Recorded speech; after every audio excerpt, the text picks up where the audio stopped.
이제 이 시간 우리에게 주신 하나님 말씀 함께 나누겠습니다. 오늘은 창세기 30장 1절부터 8절까지 말씀을 함께 보겠습니다. 라헬이 자기가 야곱에게서 아들을 낳지 못함을 보고 그의 언니를 시기하여 야곱에게 이르되 내게 자식을 낳게 하라. 그렇지 아니하면 내가 죽겠노라.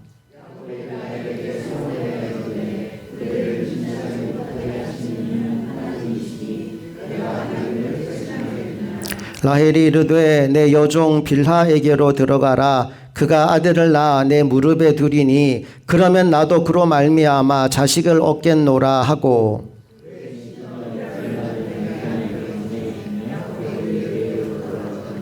빌하가 임신하여 야곱에게 아들을 낳은지라.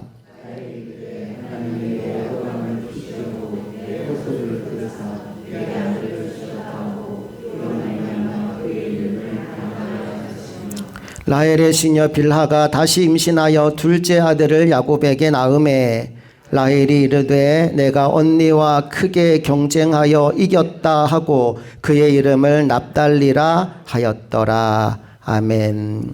오늘은 하나님의 때라는 제목으로 말씀 나누겠습니다. 야곱은 자신을 죽이려고 하는 형 에서의 낯을 피하여 외삼촌 라반이 거주하는 하란을 찾아왔습니다.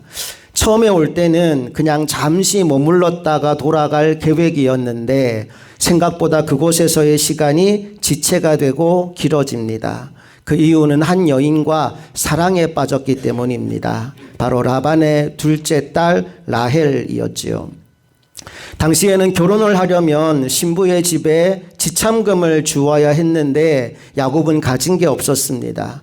그래서 7년 동안 노동력을 제공하는 것으로 신부 지참금을 대신하기로 약속했습니다. 하지만 그 시간이 그렇게 힘들진 않았다고 합니다. 라헬을 너무나 사랑했기에 7년이 며칠처럼 지나가 버렸다고 하지요. 문제는 그 다음에 일어납니다. 외삼촌 라반이 야곱을 속인 것이지요. 결혼식 당일이 되었는데 둘째 딸 라헬이 아닌 첫째 딸 레아를 신방에 들여보낸 겁니다. 다음날 아침 화가 나서 야곱이 따지러 갔는데 외삼촌이 하는 말이 우리 동네 풍습이 그러하다는 거예요. 둘째가 첫째보다 먼저 가는 법이 없다는 겁니다. 그러면서 라헬을 얻고 싶으면 7년을 더 일하라고 이야기합니다. 억울하고 답답하고 화가 나긴 했지만 라헬을 너무나 사랑했던 야곱은 그렇게 해서라도 이 여인을 얻고 싶어서 7년을 더 섬기게 됩니다. 이렇게 해서 야곱에게 라반의 두 딸 레아와 라헬이 아내가 되는데 그들이 올 때 그들만 온 게 아니라 몸종 둘이 따라옵니다. 그래서 야곱에게 아내가 4명이 된 겁니다. 레아, 라헬, 빌하, 실바. 이렇게 4명의 여인이 야곱의 아내가 되었습니다. 지난주에 나누었지만 이 결혼 생활에서 가장 불행했던 사람은 레아였습니다. 결혼을 하긴 했지만 남편의 사랑을 전혀 받지 못하고 있었지요. 이를 안타까이 여기신 하나님이 그녀의 태를 열어주셨고 4명의 아들을 낳게 되었다. 그게 지난주 우리가 나누었던 말씀의 내용이었습니다. 이제 오늘 말씀의 포커스는 야곱이 정말 사랑했던 아내 라헬에게로 맞추어집니다. 1절 말씀을 다시 한번 읽어볼게요.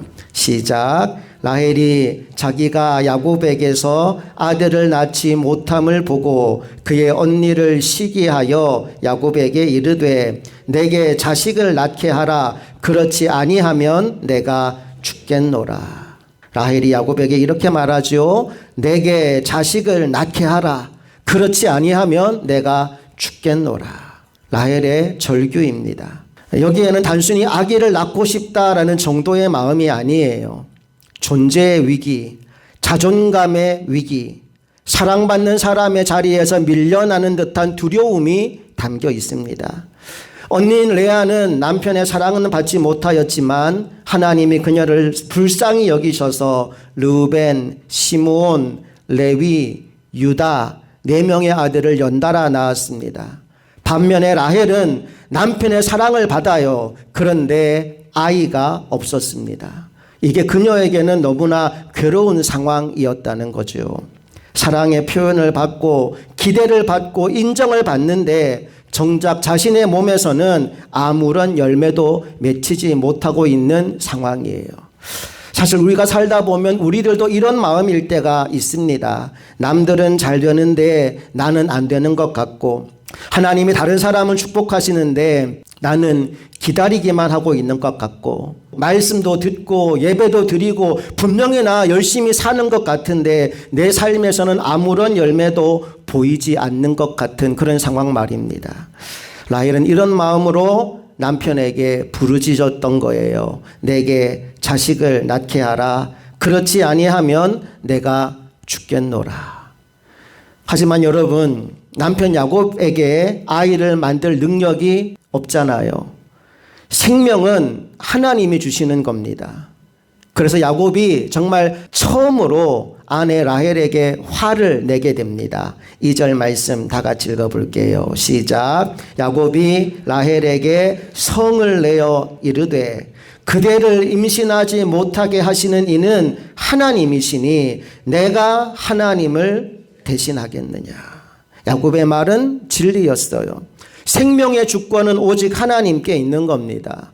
그런데 라헬은 이 말을 듣고도 마음을 바꾸지 않아요. 3절 말씀을 보시면 라헬이 이런 말을 합니다. 다 같이 시작. 라헬이 이르되 내 여종 빌하에게로 들어가라. 그가 아들을 낳아 내 무릎에 두리니 그러면 나도 그로 말미암아 자식을 얻겠노라 하고. 여러분, 이게 무엇입니까? 인간적인 방법, 편법, 지름길을 선택하겠다는 겁니다. 아브라함 때에도 사라가 아이를 못 낳으니까 여종 하갈을 통해 이스마엘을 얻은 역사가 있지 않습니까? 여러분, 그 결과가 어땠나요? 가정의 갈등이 시작됩니다. 그 자손들 사이에도 대립과 분쟁이 이어집니다. 오늘까지도 팔레스틴 전쟁의 원인이 이 가족 간의 안타까운 역사로 인해서 빚어진 일인 거예요. 자, 그런데 지금 라헬이 그와 똑같은 선택을 하겠다는 겁니다. 아마도 야곱이 처음부터 그 제안을 받아들이진 않았을 것 같아요. 하지만 날마다 라헬이 야곱을 귀찮게 했을 겁니다. 내 몸종을 통해서라도 자식을 낳게 해달라고요. 결국 야곱은 버티지 못하고 빌하에게로 들어갑니다. 그리고 빌하가 실제로 임신을 하게 돼요. 첫째를 낳고 이름을 뭐라고 지었습니까? 단이라고 지었어요. 둘째를 낳고 이름을 뭐라고 지어요? 납달리라고 짓습니다. 단이라는 이름의 뜻이 뭐냐 하면 억울함을 풀었다라는 거예요. 내가 얼마나 억울했는데 하나님이 억울함을 풀어주셨다라는 이름으로 단이라는 이름을 지었어요.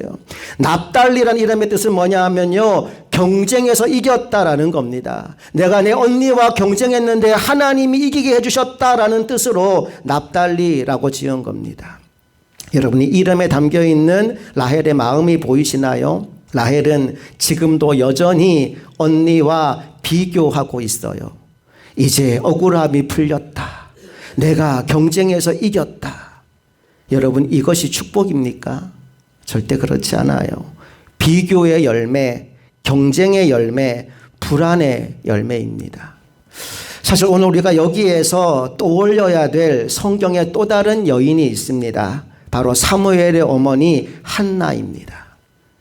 한나의 상황과 라헬의 상황은 굉장히 비슷합니다. 한나의 남편 이름이 엘가나인데요. 엘가나에게 아내가 둘이 있었어요. 한나와 브닌나. 둘 중에 남편 엘가나가 사랑했던 여인은 한나였어요. 그런데 자식은 누가 낳았을까요? 브닌나가 낳았어요.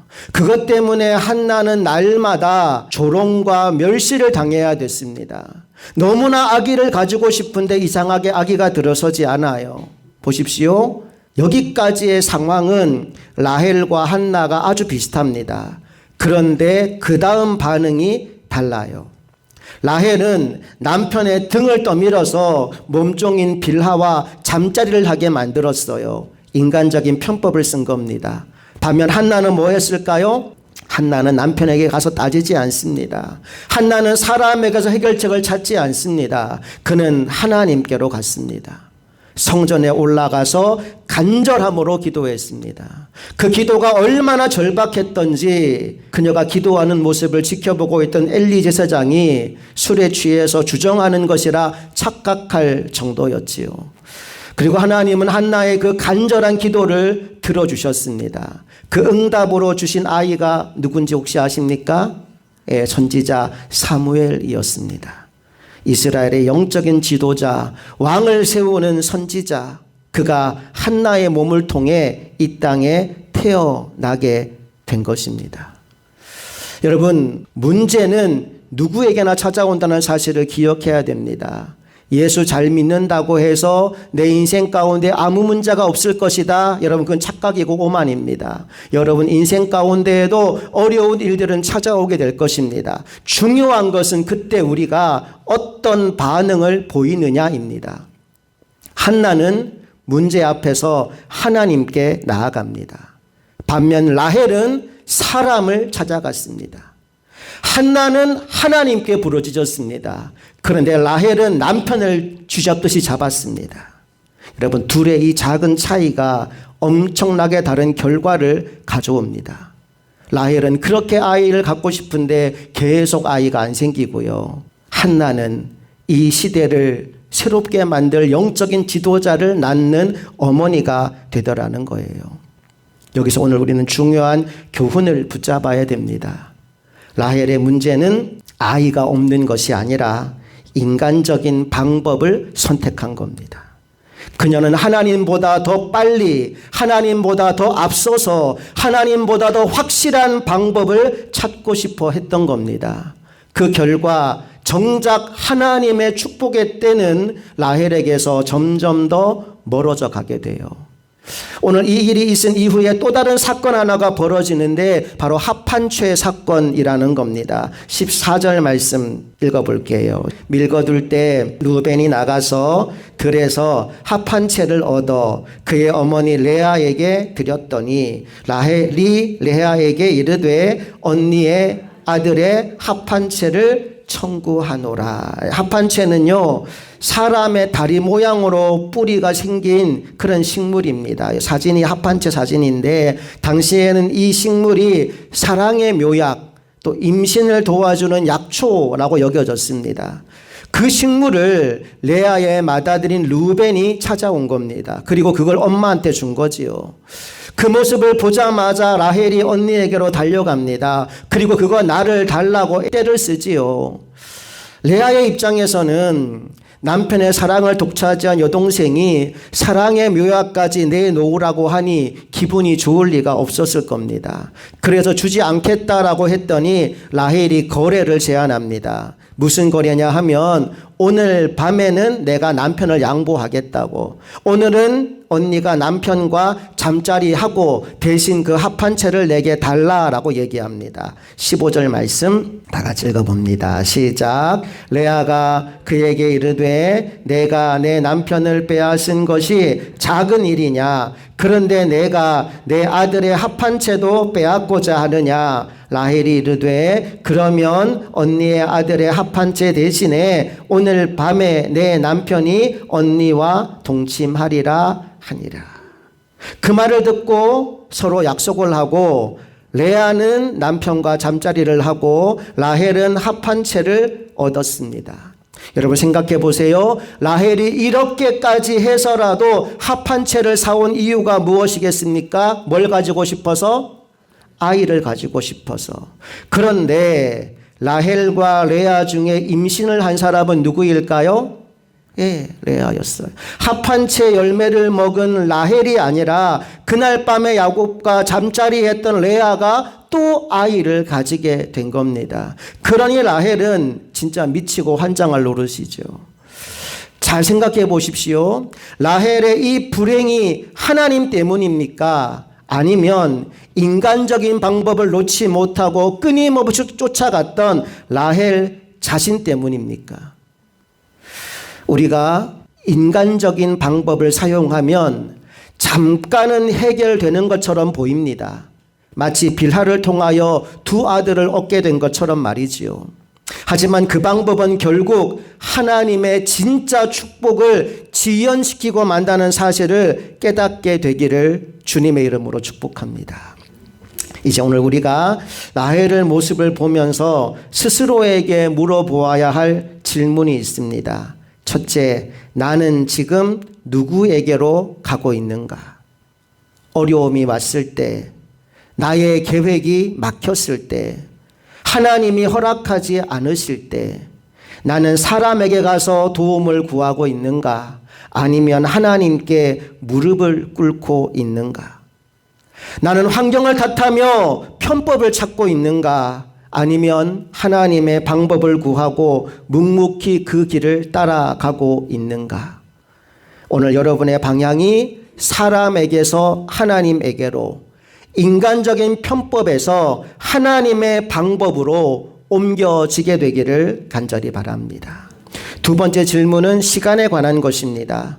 여러분은 하나님의 때가 가장 좋다는 사실에 아멘 할 수 있으십니까? 오늘 라헬은 야곱에게 다그칩니다. 내게 자식을 낳게 하라. 그렇지 아니하면 내가 죽겠노라. 이 말은 이런 식으로 바꿔 읽을 수 있어요. 하나님 빨리 응답해 주세요. 지금 당장 응답해 주지 않으면 저 어떻게 될지 모릅니다. 지금 당장 이 문제 해결해 주십시오. 하지만 여러분, 하나님의 때는 늦지 않습니다. 하나님의 시간은 정확하며 하나님의 때가 가장 좋은 때라는 사실을 깨닫게 되기를 간절히 축복합니다. 성경을 보면요, 때가 참해라는 말씀이 굉장히 많이 나와요. 때가 참해. 그 때는 내가 원하는 때와 다를 수가 있어요. 그런데 하나님이 말씀하시는 그 때가 가장 좋은 때이고 그때 그것이 일어날 때 최고의 결과를 가져온다는 사실을 성경은 반복적으로 보여줍니다. 그러므로 이제 우리가 무슨 일을 만나든지 더 이상은 인간적인 방법을 쓰지 않기를 원합니다. 그럼 뭘 할까요? 하나님께 기도하고 하나님의 때를 기다리는 거예요. 인간적인 방법으로 문제를 해결하려고 하는 것이 아니라 하나님의 방법을 붙잡게 되기를 소망합니다. 라헬의 이야기는 뭘 우리에게 들려주는 거냐 하면요, 인간적인 방법을 쓰면 하나님의 축복이 뒤로 지연된다는 걸 보여주는 이야기예요. 반면에 한나처럼 하나님께 나아가 부르짖고 인내하며 기다리면 하나님은 가장 좋은 때, 가장 좋은 선물을 우리에게 주시는 분이라는 사실을 기억하게 되기를 원합니다. 혹시 지금 여러분의 삶 가운데 라헬처럼 답답한 곳이 있습니까? 열매가 없어서 눈물 나는 자리, 다른 사람들은 다 잘 되는데 나만 멈춰 서 있는 자리, 비교 때문에 마음이 아픈 자리, 나의 노력으로는 도무지 안 되는 자리, 여러분 그 자리에 인간적인 방법이 아니라 기도와 기다림이 채워지게 되기를 간절히 소망합니다. 그리고 하나님의 때에 라헬의 나중에 하나님께서 요셉을 주신 것처럼, 한나에게 그 기도의 응답으로 사무엘을 주신 것처럼 여러분의 삶에도 가장 좋은 때, 가장 선하신 열매를 하나님께서 주실 것을 믿습니다. 오늘 그때를 기대하며 믿음으로 하루하루를 살아가는 저와 여러분 모두가 될 수 있기를 간절히 소망합니다. 함께 기도하겠습니다. 사랑의 주님, 우리도 종종 라헬처럼 사람에게 가고 환경을 탓하고 편법을 찾을 때가 있습니다. 이제 인간적인 방법을 버리게 하시고 하나님만 바라보게 하여 주옵소서. 기다리게 하시고 기도하게 하시고 끝까지 하나님을 신뢰하게 하셔서 하나님의 때에 하나님이 주시는 열매를 맺는 인생 되게 하여 주옵소서. 우리 주 예수 그리스도의 이름으로 기도합니다. 아멘.